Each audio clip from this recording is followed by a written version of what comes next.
안녕하세요. 여러분들의 사회 트레이너, 사회 강사 이지은입니다. 자, 이번 시간은요, 우리 5단원과 그리고 소단원 그 6단원을 한꺼번에, 두 단원 한꺼번에 가도록 하겠습니다. 일단 5단원은요, 우리 그동안 열심히 자연현상, 지형과 기후를 배웠는데요. 자, 우리 자연재해에 대해서 좋은 거 아니죠, 그죠? 네, 자연재해 생각만 해도 우리 인간은 되게 많은 피해를 주는 건데 어떤 자연재해가 있는지 한번 살펴보고 그리고 이제 6단원 우리 인구와 관련된 것도 조금 살펴보도록 하겠습니다. 자, 우리 그러면 자연재해는 자연현상이 우리에게 어떤 해를 그렇죠? 주는 걸 자연재해라고 할 수 있는데요. 자, 두 가지 우리 자연현상이 있잖아요. 지형과 기후가 있습니다. 자, 지형으로 지각운동에 의해서 자연재해가 일어나는 건 화산이 빵 터지고 지진이 발생하고 쓰나미가 몰려오고 이런 게 바로 지각변동, 지형과 관련된 자연재해 되겠습니다. 자, 우리하고는 조금 그래도 멉니다. 먼 얘기죠. 다행인 거죠. 너무 다행인데 자, 화산이 터지는 곳 아직도 있고요. 그 다음에 지진이 발생해서 지진이 땅이 흔들리면서 또 엄청나 우리가 이제 가끔 전 세계 뉴스에 보시면 일어나고 있죠. 뭐 IT 지진, 뭐 스촨 지진, 자 이렇게 수많은 나라들이 이렇게 지진이 네팔에서도 지진 크게 일어났었고요. 그 다음에 지진과 함께 같이 일어나는 게 우리 영화 옛날에 해운대에 있었습니다. 그 설경구 하지원이 나왔었죠. 그래서 그 해운대를 보면은 그 쓰나미가 몰려오는. 바다가 그냥 우리 부산을 다 덮치는 뭐 가상의 영화지만 진짜 또 안 일어나리란 법은 또 없습니다. 자, 그런 쓰나미가 일본 말이에요. 일본이 워낙 쓰나미가 많이 오거든요. 그래서 일명 지진 해일이라고 하면 지진 때문에 이 흔들림에 의해서 바다에서 이렇게 이제 그 파도가 넘쳐서 거의 뭐 도시를 순식간에 덮어버리는 거죠. 자, 이런 건 전부 다 지형과 관련이 있고요.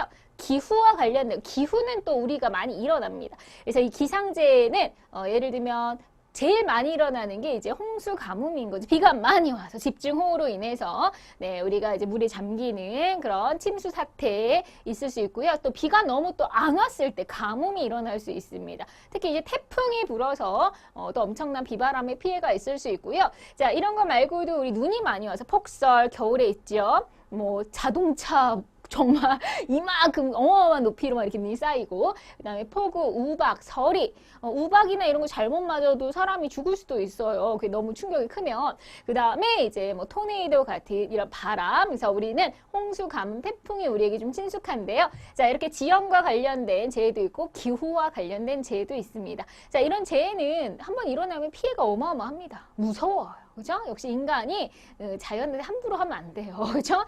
자연 앞에서는 정말 나약하고 작고 초라해지죠, 인간은요. 자, 예측이 어렵다는 또 문제가 있습니다. 물론 과학기술이 많이 좋아져서 예측을 하려고 하지만 100% 완벽하진 않죠. 그래서 우리가 미리미리 항상 예방하고 대비훈련을 평상시에도 잘해야 할 거고요. 그 다음에 특히 우리 뭐 지진 같은 경우에는요, 우리가 이제 지진이 한번 일어나면요, 막 이 흔들리잖아요. 이 흔들림이 어마어마합니다. 건물이나 다리가 끊어지고 부서질 수도 있어. 그래서 건축을 설계할 때 특히 일본이 이런 게 굉장히 잘 돼 있어요. 일본이 워낙 지진이 많이 발생하는 곳이라서 이 지진에 견디는 설계, 그걸 내진 설계라고 합니다. 그래서 흔들려도 이렇게 같이 이렇게 약간 흔들리다가 딱 멈출 수 있게끔 이런 내진 설계를 굉장히 잘하고 있고요. 그 다음에 이제 경보 시스템, 뭐 지진이나 해일이나 풍수에 이런 거에 대한 이제 경보 시스템을 잘 갖춰야 된다. 이렇게 얘기할 수 있겠는데요. 자, 오늘 이런 거에 대한 자연재해 배우실 건데 어떤 게 있는지 조금 더 구체적으로 보겠습니다. 자, 지진과 화산. 보통 지진이나 화산, 쓰나미 이런 건 비슷한 지역에서 많이 생겨요. 자, 그러면 그래도 세계에서 지진과 화산이 많이 일어나는 곳 두 군데가 있어요. 자, 이 두 군데는요, 굉장히 높은 산들이 있는 곳입니다. 높은 산 하면 우리 알프스 히말라야, 로키 안데스 거기에요, 거기. 자, 보겠습니다. 자, 지금 지도에서 지금 빨간색으로 색칠된 부분 바로 여기하고 여기죠. 이제 진하게 여기가 바로 위험한 지대예요. 화산이 잘 터지는 조산대라고 합니다. 조산대. 그래서 우리가 지난 시간에 판과 판이 부딪히는 부분, 그래서 여기 판의 경계라고 얘기를 하는데, 자, 판의 경계, 판과 판이 부딪히는, 그래서 세계적인 높은 산들이 있는 곳, 자, 바로 여기가 환태평양 조산대라고 합니다. 이거 로키랑 안데스인데요. 로키랑 안데스를 에워싸면서 둥글게, 그래서 환자로 둥글 환자, 태평양을 둥글게 에워싸고 있는데요. 자, 여기 그리고 지나다가 IT에서 지진 난 거였어요. 옛날에 IT 지진. 그리고 여기 미국 쪽을 지나서, 자, 여기 일본을 거치죠. 여기 일본을 지나서 여기 이제 뉴질랜드 있는 이쪽까지 이렇게 지나갑니다. 자, 우리는 다행히 여기서 살짝 들어갔어요. 우리 환태평양 조산대에 들어가지 않고 일본까지, 너무나 다행이죠. 그래서 우리는 좀 덜하지만 일본은 굉장히 자주 이렇게 화산과 지진 활동이 일어납니다. 그래서 여기를 뭐라고 하냐면 전 세계 한 90%의 화산과 지진이 발생을 해요. 아, 불안해서 못 살 것 같아요. 그쵸? 자, 그래서 별명이 뻘건, 그쵸? 빨간색 고리 모양이다. 불의 고리라고 불리는 곳이에요. 환태평양 조산대. 그리고 이제 알프스 히말라야 라인도 역시 위험합니다. 이제 네팔에서 그때 지진이 어마어마하게 일어나서 우리 세계문화유산이라고 하는 그 몇천 년 된 건물이 그냥 날아갔잖아요. 하루아침에 지진으로 인해 수만 명의 사람의 목숨이 희생되고 뭐 이러잖아요. 네, 그래서 자, 여기 알프스 히말라야 조산대 위험한 라인이죠. 자, 지진과 화산이 터지면 일단은 뭐 건물 무너지고 시설물이 파괴되고 건물이 붕괴되고, 그리고 화산이 터지면서 이제 뿌옇죠. 안 보여요. 시야가 가립니다. 화산재로 인해서. 자, 그래서 이제 시야악, 그리고 그런 걸로 인해서 비행기 운행도 안 되고, 농작물의 피해까지 있게 되는데, 예전에 여기 이제 아이슬란드에서도요, 굉장히 이제 한번, 이렇게 굉장히 화산이 한번 크게 터진 적이 있었어요. 근데 그때 저희 선배님께서 신혼여행을 간 거죠. 근데 유럽의 비행기가 다 마비가 돼버린 거야. 하나도 안 보이니까요. 그래서 원래 이제 신혼여행 일주일 계획하고 갔는데 비행기가 안 떠가지고 2주 있다가 왔다는, 네, 회사도 못 가고, 그래서 부럽다. 이거는 완전 좋은 핑계거리죠. 올 수가 없는 상황이니까. 네, 그런 일도 있었다고 하는데, 사실 이제 그런 그 피해들이 많다는 거. 일단은 지진이 발생하면요, 여러분들 이제 그냥 상식, 생활 상식. 지금 여러분들이 공부를 하고 있는데 지진이 발생했습니다. 만약에 학교다. 그럼 왜 책상 밑으로 들어가라고 하지 않아요? 왜 그러느냐? 머리를 조심해야 되기 때문에 지진이 일어나면 일단은 막 흔들리다 보니까 뭐 이 형광등이 떨어질 수도 있는 거, 그런 그 뾰족한 거에 의해서 내 머리가 다치고 죽을 수도 있죠. 그래서 일단 머리 보호가 중요한 거야. 그래서 위에서 뭐가 떨어질 게 있다면 이렇게, 그래서 머리를 보호하기 위해서 밑으로 책상 밑이나 이런 데 숨어라 이렇게 얘기하는 거고요. 그래서 만약에 운동장에 있다. 그럼 운동장 제일 한가운데, 그 위에 하늘 아무것도 없잖아요. 그죠? 그런 공터 이런 데로 피해 주는 게 좋다라고 하는 거죠. 그죠? 네, 그다음에 이제 지진이 일어나면서 바다, 예를 들면 이제 지진이 바닷가에서 일어난 거예요. 자, 그럼 보세요. 자, 여기가 이제 일본이라고 해볼게요. 일본입니다. 자, 일본이고, 일본. 자, 여기가 이제 태평양이죠. 태평양 바다. 자, 그런데 태평양 이 바다, 이제 바닷속, 여기서 이제 지진이 발생한 거예요. 자, 지진이 땅이 흔들립니다. 흔들리면서 이제 엄청난 충격이죠. 충격이 발생한 거죠. 그럼 바닷물이 가만히 있지 않죠. 이렇게 그 충격에 의해서 밀리잖아요. 그죠? 밀리는데 처음엔 약했지만 이게 점점 올수록 이게 세져요. 그래서 이렇게 팍 덮어버리는 겁니다. 이게 바로 쓰나미가 몰려오는 거예요. 그래서 여기 저 멀리서 진동이 시작이 돼도 이게 점점점 파장이 커지면서, 네, 여기 이제 해안가를 덮어버리는 거죠. 어마어마한 이 충격이 바로 쓰나미, 지진, 해일이 되는 겁니다. 그래서 해저 지진 또는 이제 해저에서 이런 화산 활동 이런 게 일어날 때 바로 이 해안가에서 이러한 쓰나미가 몰려올 수 있다라는 거. 그래서 이런 때는 뭐 바닷가에 있는 항만, 선박, 양식장 파괴 이런 거 뭐 당연하고 인명 피해 어마어마하고요. 그렇죠? 네, 그래서 지진, 화산, 지진, 해일은 지형과 관련이 있고, 자, 이번에는요, 우리 기후랑 관련해서 기후, 우리 여름에요, 굉장히 센 바람. 네, 그것이 태풍이죠. 자, 태풍을 과학 용어로 뭐라고 하냐면요, 열대 저기압.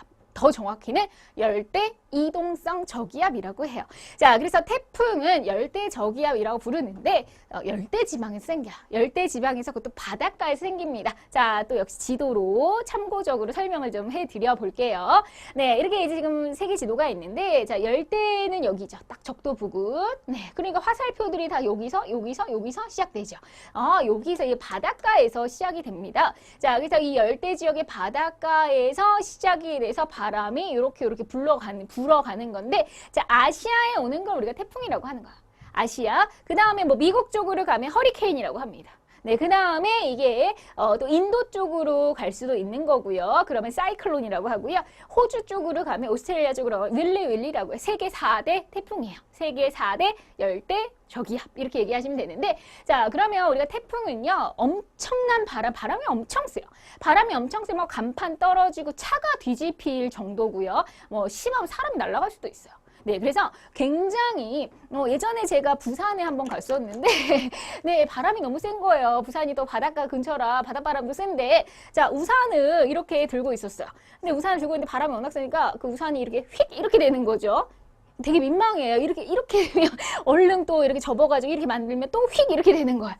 자, 혼자서 바람 때문에 얘가 이렇게 됐다가 또 이렇게 그렇게 몇 번을 하더니 우산 그 살이 뚝뚝뚝뚝 다 부러지는 거야. 그래서 우산이 있으나 마나. 그러니까 그 정도로 바람이 셉니다. 그리고 순식간에 그냥 우산이 하나가 그냥 다 부러져가지고 너덜너덜해졌던 기억이 나는데요. 자, 이 엄청난 바람에 의해서 이 사람과 여러 가지 피해, 인명피해, 재산피해가 있을 수 있는데, 이런 걸 우리가 풍수해라고 표현을 해요. 엄청난 바람에 의해서, 바람이 워낙 세니까, 자, 그래서 그런 비바람의 피해를 입는다, 풍수해의 피해를 입는다, 이제 이런 식으로 표현하는데요. 태풍. 자, 주로 여름철에 많이 생깁니다. 여름철에, 우리나라는 주로 여름철에 피해가 생기고요. 그래서 이런 바람, 홍수, 해일, 산사태까지 워낙 바람이 세니까 또 비까지 많이 오니까 또 산이 쓸려 내려와서 산사태가 일어나면 그 산 밑에 있던 집들은 그 산사태에 덮여가지고, 네, 그러면 한밤중에 한 일가족이 죽고 막 이런 사건 사고들이 막 일어나죠. 그렇죠? 네, 이런 게 이제 태풍이고요. 자, 홍수는 우리가 많이 친숙하죠. 우리 워낙 여름에 비가 많이 오니까 비가 갑자기 또 많이 올 때 물이 불어나고, 네, 그러다 보니까 뭐 강이 넘치거나, 네, 이러면서 집이 물에 잠기고 이러한 피해들, 강수가 집중되면서 농경지 침수, 1년 농사 다 망치죠. 그러면, 그렇죠? 네, 홍수 피해. 그 다음에 그 여름에 가뜩이나 더운데 그 물 때문에 그 병균이, 네, 굉장히 이제 전염병 이런 것도 많이 생길 수 있어요. 네, 그래서 이제 질병 같은 것도 생길 수 있고요. 그 다음에 계절풍 지역은 이 우기, 자, 비가 많이 올 때 그 반복적으로 홍수가 참 많이 일어나죠. 그래서 우리하고는 좀 상당히 친숙하고요. 이런 것들을. 그 다음에 우리가 비만 많이 오는 게 아니라 또 때로는 비가 안 올 때, 그러면 또 반대로 건조하죠. 네, 가뭄의 비가 안 오면. 근데 우리가 이제 피부로는요, 홍수가 되게 큰 것 같아요. 홍수가 하면 막 물에 잠기고 차가 잠기고 자, 우리 집이 물에 잠겼다고 상상을 해보세요.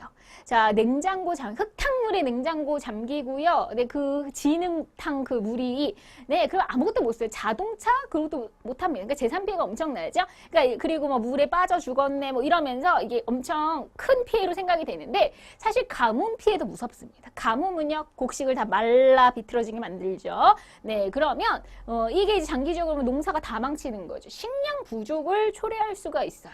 그래서 우리가 이제 순식간에 뭐 물에 잠기고 죽고 이런 건 아니지만 서서히 가뭄이라는 건 서서히 장기적으로 피해를 주는 거예요. 그래서 가뭄은 이제 건조할 때, 그래서 식량 부족. 그러니까 이제 아프리카나 이런 데 가뭄 잘 생기면 이게 대규모 뭐 식량 부족으로 애들 가뜩이나 먹을 거 없고 가난한 나라인데 난민 발생할 수도 있는 거고요. 네, 이런 국제 분쟁이나 또 물 부족 이런 게 생길 수 있는 겁니다. 그래서 이런 건 기후와 관련된 우리 자연재해라고 할 수가 있겠죠. 그렇죠? 자, 근데 우리가 자연재해가 나쁜 것만 있는 게 아니라 때로는 약간의 좋은 점, 물론 나쁜 점 이만큼이면 약간의 좋은 점을 조금만 얘기해 볼게요. 자, 자연재해가 그래도 조금 좋은 점이 있다면, 예를 들면 화산이 일어났던 그런 지역은요. 자, 그 화산에 있는 그 성분, 그 토양 중에서 질 좋은 토양이 있습니다. 그런 이제 화산의 토가 쌓여서 농업이 잘 되는 곳들이 있어요. 뭐 필리핀이라든지 이런 데 이제 화산이 터진 다음에 그런 이제 비옥한 토양이 되는 거죠. 그래서 이제 그 뒤로 농사가 좀 잘 되는. 그리고 일단 화산이 있는 지역, 일본만 해도 온천 관광 이런 식으로 관광객을 불러 모을 수 있죠. 그죠? 그 다음에 이제 그 볼거리들이 특이하잖아요. 그래서 관광, 경관이나 뭐 온천. 그 다음에 그 화산은 기본적으로 땅 속에 뜨끈뜨끈한 그 마그마가 흘러가잖아요. 그래서 땅이 뜨끈뜨끈해요. 그거를 우리가 전기를 만드는 데 이용해요. 땅의 열, 그래서 땅지자, 열해서 땅의 열을 이용해서 전기, 지열 발전을 또 할 수가 있는 거죠. 이런 거는 이제 화산을 이용을 한 거예요. 약간의 좋은 점이죠. 자, 그런데 또 태풍도 좋은 점이 있습니다. 태풍이 굳이 좋은 점이 있다라고 한다면, 자, 우리가 만약에 굉장히 가뭄이었어요. 우리나라가 굉장히 가뭄이었는데 태풍이 온 거야. 자, 그러면 태풍이 비를 갖고 오잖아요. 그러니까 가뭄이 좀 해소되는 효과가 생기는 거죠. 가뭄일 때 온다면 약간 집중으로 가뭄이 해소되고, 그 다음에 태풍은 주로 이름이 뭐였죠? 아까 열대 저기압, 열대 지방에서 태풍이 발생을 해요. 태풍 바람이죠. 엄청 센 바람. 자, 지구로 봤을 때 열대 지방 이런 데서 이제 막 태풍이 발생합니다. 그렇죠? 자, 이렇게 태풍이 열대에서 자, 위쪽으로 바람이 가요. 보통 위쪽으로 바람이 가는데 그러면 자, 지금 이 적도가 너무 더운데 그 뜨거운 열기를 위로 보내주면서 그죠? 약간 공기 순환을 만들어주는 거죠. 예를 들면 지금 너무너무 뜨끈뜨끈해요. 근데 찬바람이 들어와서 약간 순환을 해주면 약간 이제 숨통이 좀 트이겠죠. 이런 효과라고 생각하시면 돼요. 그래서 적도지방의 그 수분과 열을 또 이렇게 위쪽으로 보내주면서 자, 지구의 약간 열평형을 유지를 해주면서 그리고 바닷물도 자, 이 태풍에 의해서 바닷물이 막 들썩이고 뭐 이러잖아요. 그렇죠? 네, 그러면서 예를 들면 우리가 또 환경 오염 중에 바다가 오염돼서 뻘겋게 보이는 이걸 적조 현상이라고 하는데 바닷물을 한번 또 이렇게 뒤집으면서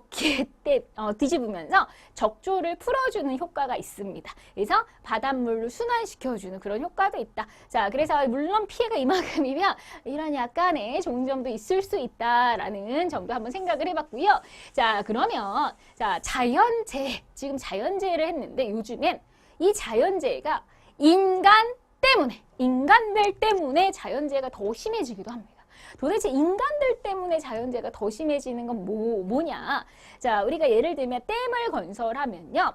물론 좋은 점이 많습니다. 댐 건설에서 좋은 점도 있지만 하지만 모든 거에는 장단점이 있잖아요. 나쁜 점도 있다는 거죠.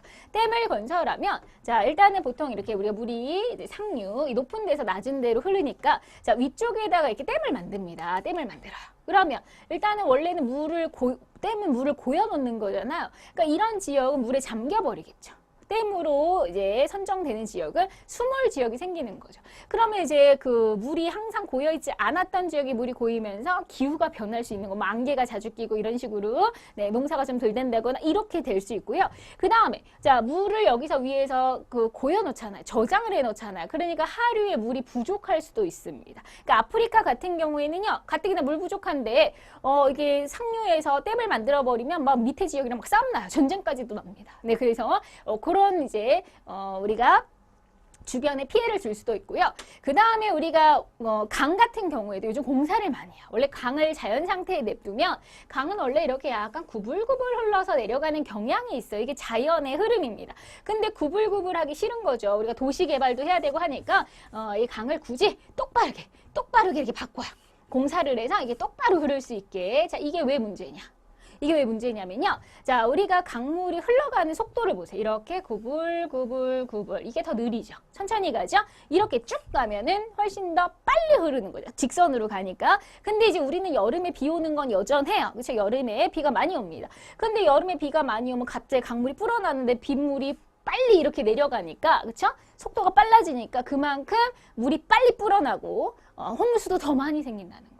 네, 그래서 자, 이 하천을 직선으로 만드는 직선화, 이걸 직광화 공사다 뭐 이렇게 표현하는데요. 직선으로 만들었어요. 자, 그러면 하천의 하류 지역까지 홍수가 생기는 홍수 도달 시간, 홍수가 되는 시간은 훨씬 더 빨라지는 거죠. 더 빨리 홍수가 난다는 거. 그 다음에 요즘에 이제 나무를 너무 베어내요. 그렇죠? 나무를 너무 베어내는데 자 그런 그 나무를 베어내다 보니까 개발을 하다 보니까 산사태 또 홍수와 가뭄이 더 많이 생겨요. 사실 이 나무가 진짜 감사하거든요. 여러분 나무가 정말 웬만해서 우리가 이제 그 환경 문제에서 나무를 심자 그럼 웬만하면 정답이에요.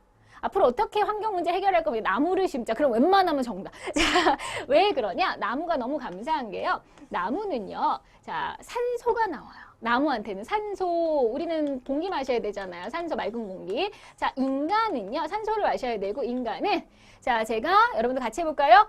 후. 뭐가 나가냐면 후 하는 순간 저의 입냄새가 나갈 수 있겠죠. 그렇지만 후 하는 순간 네 이산화탄소가 나갑니다. 이산화탄소를 나가고 들이마시면 산소 후 할 때 이산화탄소 산소 우리는 산소를 먹고 이산화탄소를 내보내는데 이산화탄소 우리 과학 기호로 CO2죠. 자 근데 나무는 이산화탄소를 먹고 바로 산소를 줍니다. 자 그러면 나무가 많을수록 산소가 많아져 공기는 맑아지고 근데 나무를 베어내요. 자 그러면 산소도 줄어들지만 이산화탄소가 많아져요. 왜냐하면 이산화탄소를 먹어주는